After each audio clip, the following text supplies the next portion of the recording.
지난주 월요일에 목사님 두 분과 함께 천왕봉을 등반을 했습니다.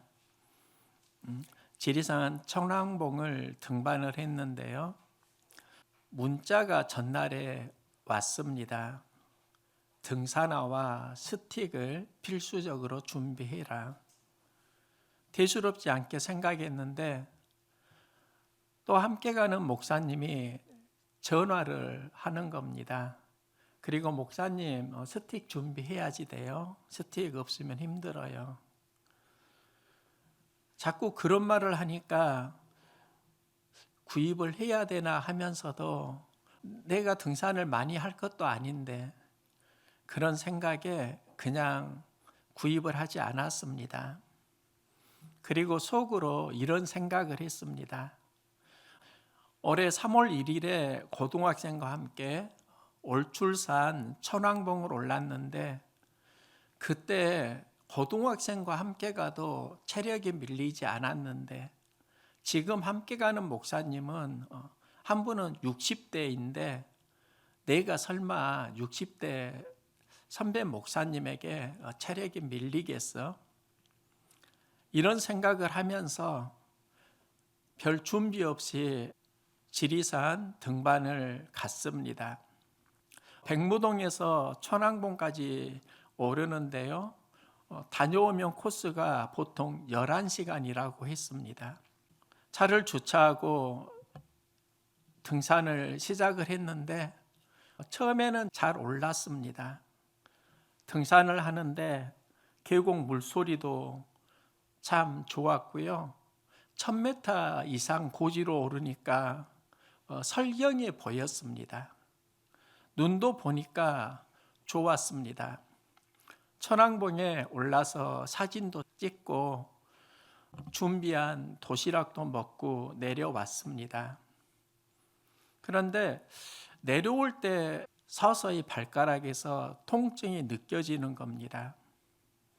운동화를 신으니까 발가락이 조여오고요. 한쪽 신발을 거의 벗고 끌다시피 슬리퍼처럼 내려왔습니다.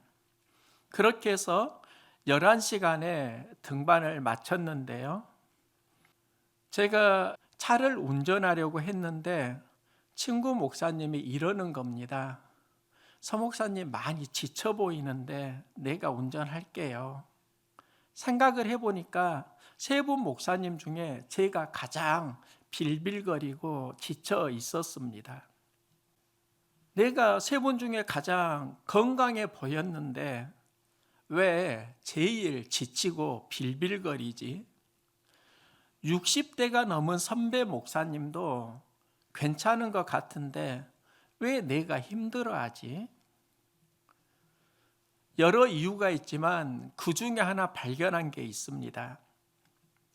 함께 등반한 두 분은 등산을 취미로 많이 하는 분들이었습니다. 60대 선배 목사님은 지리산 천왕봉을 30번 이상 올랐다고 합니다. 전국의 거의 모든 산은 다 오르신 분입니다. 또 함께 간 다른 목사님도 등반을 많이 하는 분이었습니다. 나만 등반을 거의 하지 않은 겁니다. 올해 처음으로 오른 산이 올출산 천왕봉이고 그 다음에 도전한 산이 지리산 천왕봉인데 지난 10여 년을 생각해 보니까 제가 등반했던 전부가 그 두 산이었습니다. 그러면 또 하나 질문을 했습니다. 왜 올해 3월 1일에 우리 교회 고등학생들과 올출산 천왕봉을 올랐는데 그때는 체력이 밀리지 않았지? 그때 함께 간 고등학생은 모두 등반이 처음이었습니다. 지리산 천왕봉을 오를 때는 동행한 두 목사님은 등산에 대해서는 베테랑 목사님들이었습니다. 내려오면서 선배 목사님이 자신의 허벅지 좀 만져보라고 하셔서 만져보았는데요. 정말 돌처럼 단단했습니다. 저는 그때 깜짝 놀랐습니다. 연세가 드시고 약해 보였는데 등산으로 다져진 근육이 느껴졌습니다. 그러면서 한 가지 알게 된 게 있는데요. 보편적으로 생각하면 고등학생들이 60대보다는 더 근육이 좋을 수 있지만 좀 더 구체적으로 들어가면 꼭 그게 아니었습니다. 사람마다 각자의 근육이 있고 등산에 필요한 근육은 60대 선배 목사님이 평범한 고등학생보다 더 강해 보였습니다. 시골에 80세가 넘으신 어머니가 계십니다. 가끔 전화를 드리면 과수원에서 전화를 받으십니다. 어떻게 80이 넘으셨는데 일을 하시지? 이유는 어머니는 평생 농사를 지으시면서 살아오셨고 그 농사에 다져진 근육이 남아 있는 겁니다. 그 근육이 몸의 근육일 수도 있지만 마음의 근육일 수도 있습니다. 근육의 발달은 전부 다 다릅니다. 달리기 선수는 달리기에 필요한 근육이 발달했습니다. 달리기 선수가 근육이 좋다고 씨름 선수가 될 수는 없습니다. 씨름 선수가 근육이 좋다고 달리기를 할 수는 없습니다. 발달된 근육이 사람마다 다르기 때문입니다. 저도 근래 근력을 키워야 되겠다 이런 생각을 많이 합니다. 그래서 나 홀로 근력 운동을 하긴 합니다. 그러다가 지난 겨울에 아들과 함께 헬스장에 등록을 한 적이 있습니다. 3개월 헬스권을 구입했습니다. 처음 한 달 운동을 할 때가 생각납니다. 여러 운동 기구를 해보았는데요. 몸은 지치고 피곤하기만 했습니다. 한 달 정도 그렇게 다녔는데 레그 프레스라는 운동 기구가 있는데요. 몸은 작은데 200kg는 넘어 보이는 그 중량을 가지고 운동을 하는 분이 보였습니다. 제가 그걸 보면서 어떻게 저 몸으로 200kg 이상의 중량을 견뎌내지? 그분과 이야기를 나누었는데요. 평생을 헬스장에 다녔다고 합니다. 헬스로 다져진 단련된 포스가 실제로 느껴졌습니다. 그분에게 운동에 대한 방법을 물어보았는데요. 그분이 가르쳐준 운동 방법이 있습니다. 운동을 할 때 이것저것 하지 말고 세트로 반복해서 버거울 때까지 계속 하라는 겁니다. 전에는 이것저것 여러 운동 기구를 했는데 그때부터 세트로 운동을 시작했습니다. 3세트, 5세트 반복해서 운동을 하니까 제가 사용하지 않던 몸의 근육이 다시 느껴졌습니다. 그러면서 경험한 게 있습니다. 근육을 키우려고 하면 감당할 수 있는 중량을 늘리되 그 운동을 반복해야 한다. 그러면 그때마다 근육에서 통증이 느껴진다. 이 통증이 근육이 자라는 과정에 반드시 만나게 되는 통증입니다. 성장 과정에 그 현장에는 반드시 통증이 있다는 걸 알게 되었습니다. 지리산 천왕봉을 다녀와서요. 그 다음날 괜찮나 했는데 3일째 되는 날에 다리가 걷기가 힘들 정도로 통증이 느껴졌습니다. 순간 병원에 가야 하나 고민하기도 했습니다. 아픈 부위를 주물러 주고요. 이틀 정도 지나서 아픔은 순식간에 사라졌습니다. 그리고 이전보다 더 힘이 생기는 것을 느낄 수 있었습니다. 근육이 성장하는 과정에는 통증이 있구나. 그런데 이 통증은 나쁜 통증이 아니라 성장 통증이구나. 몸이 자라는데 성장 통증이 있는데요, 생각해 보면 몸만 그런 게 아닙니다. 우리의 신앙이 자라는 과정도, 인생이 자라는 과정도 모두 다 성장 통증이 있습니다. 여기서 근육이 자라기도 하고 때로는 넘어지고 실족하기도 합니다. 인생에는 다양한 통증이 있습니다. 이 통증에서 근육을 키우면 그 통증은 성장으로 가는 성장 통증이 되고, 또 그 통증 때문에 우리가 멈추고 넘어지기도 한다면 그것은 장애물이 되기도 합니다. 통증을 피할 수 없다면 성장 통증으로 전환시키는 그런 믿음이 있기를 소망합니다. 신앙이 자라기 위해 키워야 하는 근육이 있고요, 이 근육이 자라는 과정에 통증을 느끼는데 그 통증이 지나고 보면 성장 통증이 될 때 우리는 참 행복할 수 있습니다. 그러면 우리가 만나게 되는 가장 보편적인 통증이 어디에서 오는가? 살면서 가장 많이 느끼는 통증은 감정 통증일 수 있습니다.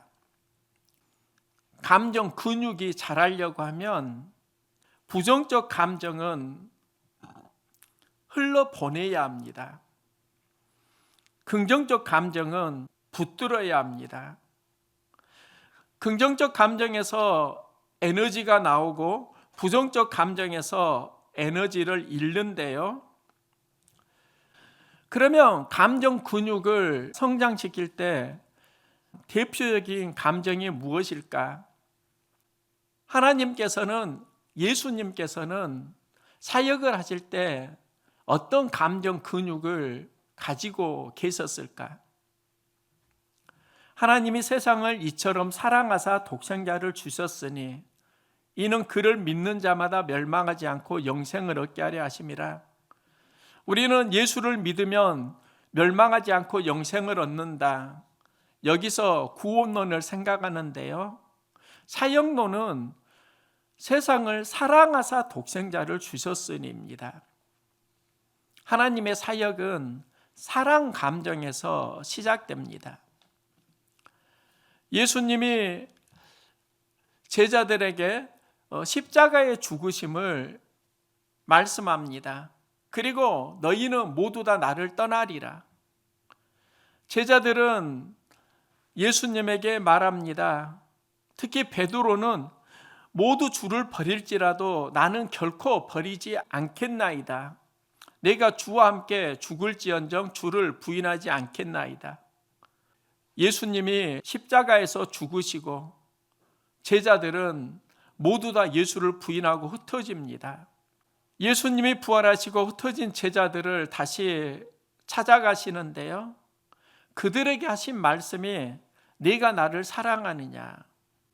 십자가 앞에서 주님을 부인했던 베드로가 다시 고백합니다.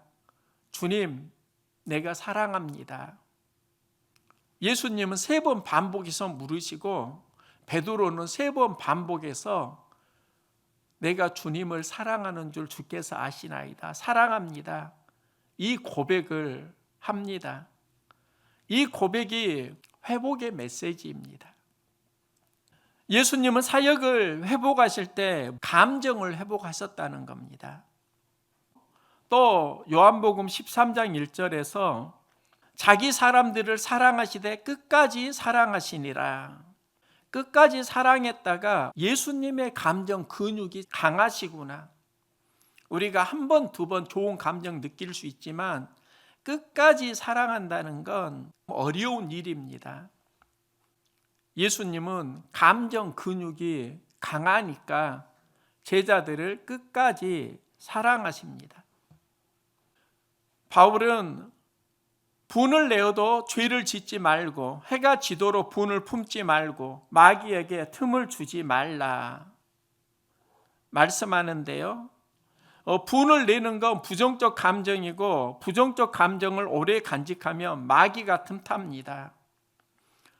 바울의 영성에서 해가 지도록 분을 품지 말라는 건 내 안에 있는 부정적 감정을 빨리 흘러보내라는 겁니다.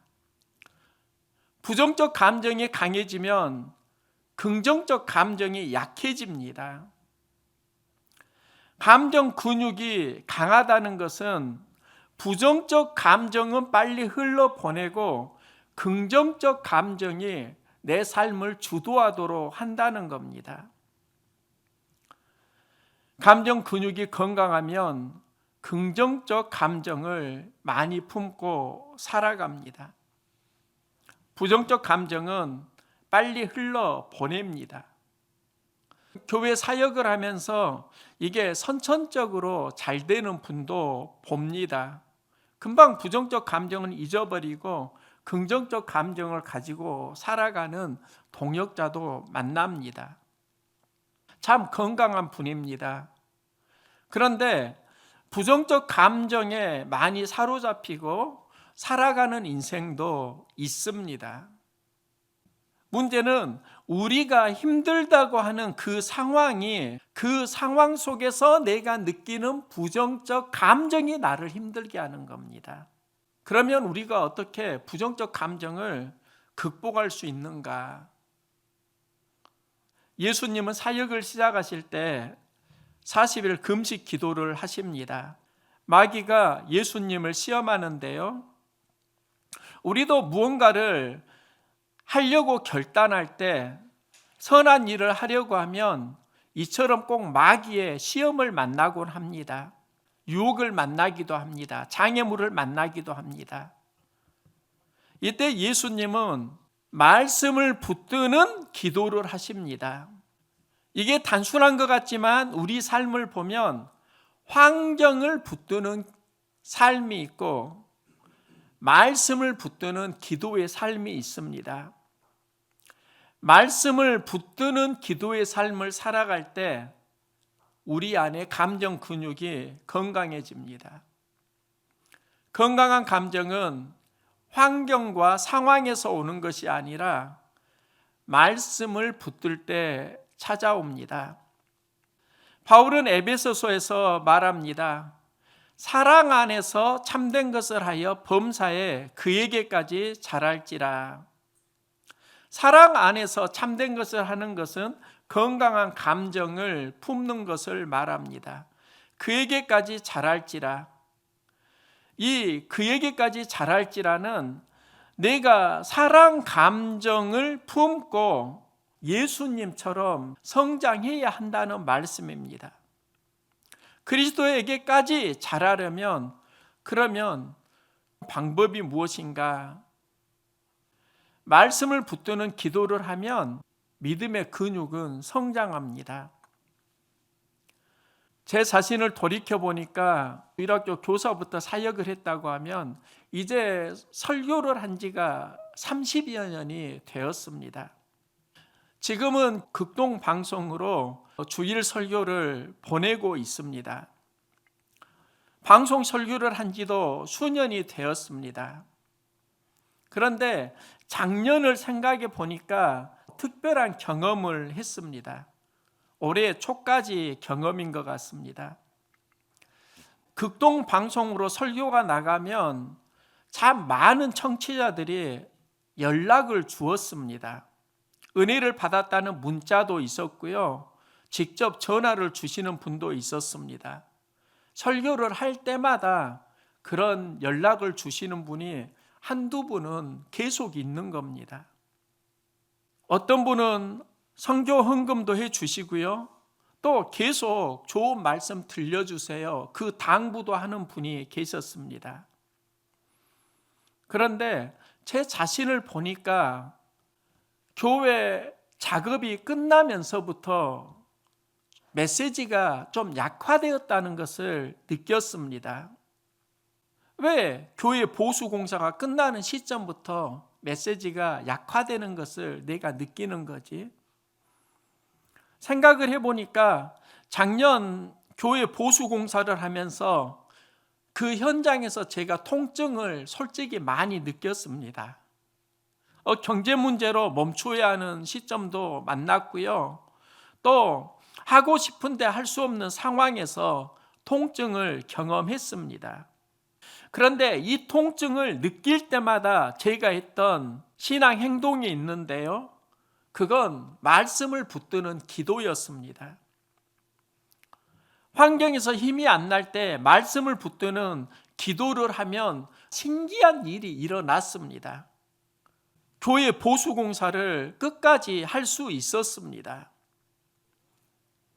마음이 아프고 통증이 느껴질 때 기도를 하고 그 기도 속에서 말씀을 만나면은 그 일을 할 수 있는 힘과 용기를 하나님이 주셨습니다. 또 방법도 지혜도 하나님이 알려주셨습니다. 그러면서 통증의 기도와 말씀으로 연결될 때 우리 삶의 생명력이 살아난다는 걸 알았습니다. 그래서 작년에 메시지에서 많은 은혜를 받은 분들이 있었다고 하면 그 은혜가 어디에서 나왔을까? 제 삶의 통증에서 나왔다. 그 생각이 자꾸 드는 겁니다.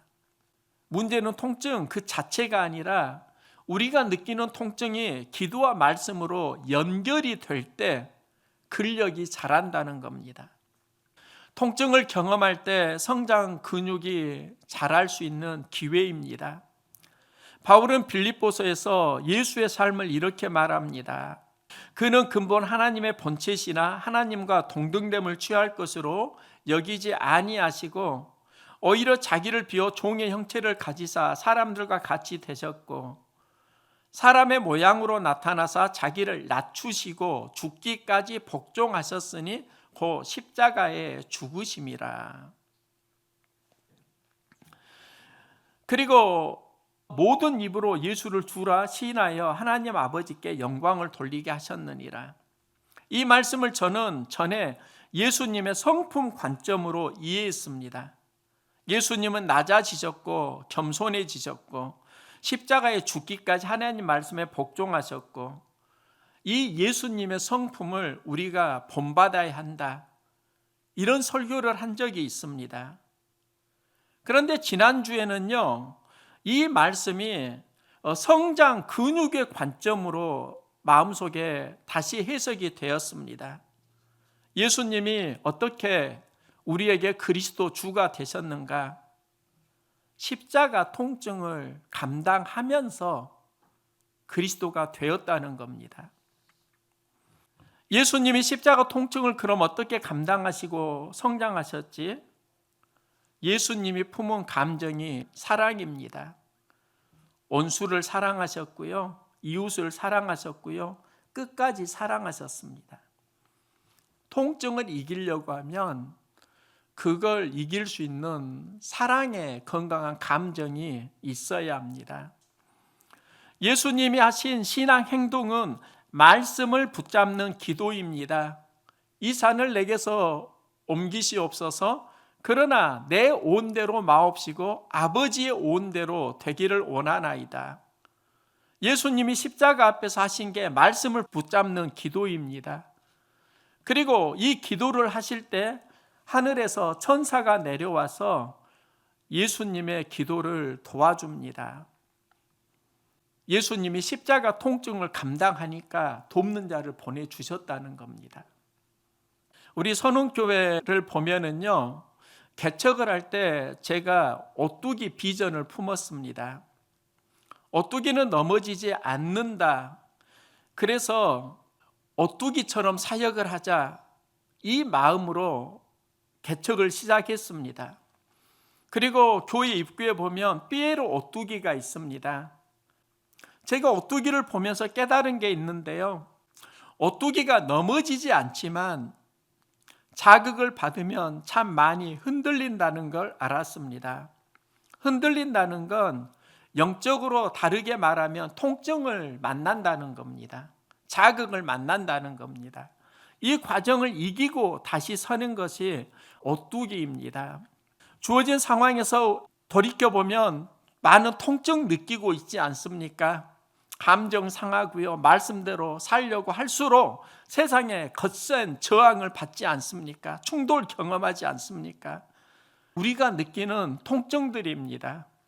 신앙은 이 통증을 다 경험하면서 성장해 가면 근육이 발달하게 됩니다.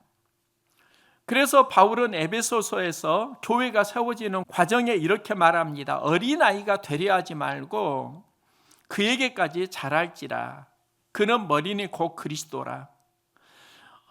어린아이는 어떤 특징이 있냐면 세상의 속임수나 간사한 유혹에 빠지고 세상에 주는 그런 영향력에 요동하는 특징이 있습니다. 어린아이는 통증을 느낄 때 넘어진다는 겁니다. 어린아이의 특징은 믿음의 근력이 약한 사람입니다. 여기서 바울은 그리스도의 믿음으로 성장하라고 하면서요, 이때 필요한 것이 그리스도와 연결되는 삶을 살라는 겁니다. 그리스도를 통해 서로 연결이 되고 서로 도움을 주고 받으면서 믿음이 자라야 한다는 겁니다. 믿음은 그리스도와 연결될 때, 말씀과 연결되는 삶을 살 때 근력이 자랍니다. 삶 속에서 크고 작은 통증 다 느끼시잖아요. 통증을 경험할 때 여러분 마음은 어디로 연결되고 있습니까? 환경에 연결되면 더 큰 통증이 찾아옵니다. 마음은 낙심낙담이 됩니다. 통증이 느껴질 때 기도와 말씀으로 예수 그리스도를 만날 수 있기를 소망합니다. 하나님은 평안을 주시고요, 사랑의 감정을 회복하십니다.